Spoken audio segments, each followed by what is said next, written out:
जैसा कि आपने अभी जिक्र किया कि हड़ताल की बात हो गई या यहाँ पर जो लोग हैं उनके मुद्दों की बात हो गई, तो हम देख रहे हैं कि किस तरह से कश्मीरी पंडित पिछले काफ़ी समय से हड़ताल पर हैं, धरने पर हैं और वो लगातार ये कह रहे हैं कि हम सुरक्षित नहीं तो हम काम कैसे करेंगे। हालांकि इसको लेकर आपने ये भी कहा कि अगर काम आप नहीं करेंगे तो आपको सैलरी नहीं दी जाएगी। दो टूक बात आपने रखी। आप कह लीजिए तो मैं बताता हूँ। जी, आपने ये भी उनको भरोसा दिलाया कि सुरक्षा आपको मुहैया कराई जाएगी। तो ऐसे में सर कहाँ पर समस्या कहाँ पर आ रही है इन्हें समझाने में या फिर सुरक्षा को लेकर?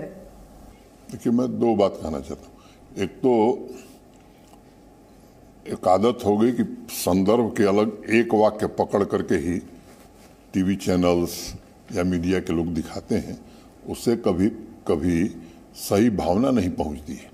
मैंने जो बात वहां कही थी लगभग उसको उसी तरह दोहराता हूं। मुझसे किसी पत्रकार ने सवाल पूछा था जी, तो मैंने विस्तार से उसका उत्तर दिया था। ये सही है कि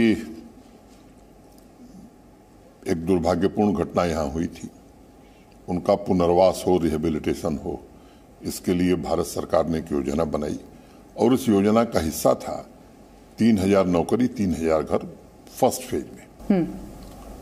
नौकरी मिले, घर मिले और जब एक जगह सब लोग रहेंगे तो उनकी व्यापक सुरक्षा का भी, प्रॉपर सुरक्षा का भी इंतजाम हो सकता है।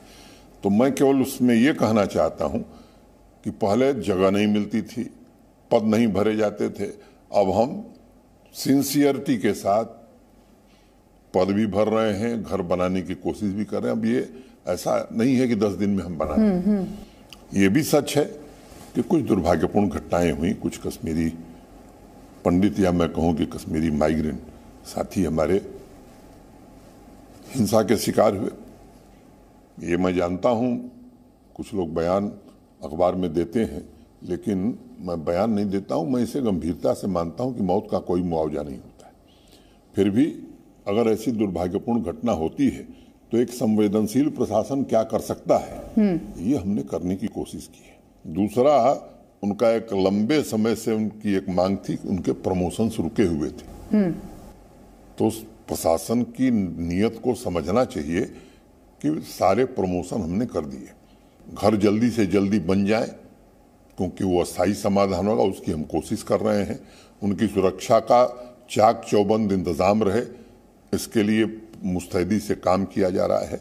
31 अगस्त तक का वेतन दे दिया गया। तो काफ़ी कर्मचारी कश्मीरी माइग्रेंट्स में भी काम कर रहे हैं, कुछ लोग नहीं काम कर। उनसे भी मैं कहना चाहता हूं कि पूरे संवेदनशीलता के साथ हमने कोशिश की है आपकी समस्याओं का समाधान करने की, आपको सुरक्षा मिले, इसके चाक चौबंद इंतजाम किए जाएंगे, लोग काम करें। हाँ, ये सच है कि मैंने ये कहा था कि भाई घर बैठ के वेतन देना थोड़ा मुश्किल काम होता है क्योंकि प्रशासन नियमों से चलता है, सरकार नियमों से चलती है।